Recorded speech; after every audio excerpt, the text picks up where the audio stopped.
चतुर्थकम् लम्बोदरम् पञ्चमम् च षष्ठम् विकटमेव च सप्तमम् विघ्नराजेन्द्रम् धूम्रवर्णम् तथाष्टमम् नवमम् बालचन्द्रम् च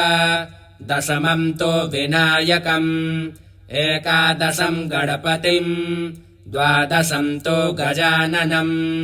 द्वादशैतानि नामानि त्रिसन्ध्यम् यः पठेन्नरः न च विघ्नभयम् तस्य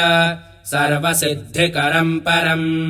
विद्यार्थी लभते विद्याम् धनार्थी लभते धनम् पुत्रार्थी लभते पुत्रान् मोक्षार्थी लभते गतिम् जपेद्गणपतिस्तोत्रम् षड्भिर्मासैः फलम् लभेत् संवत्सरेण सिद्धिम् च लभते नात्र संशयः।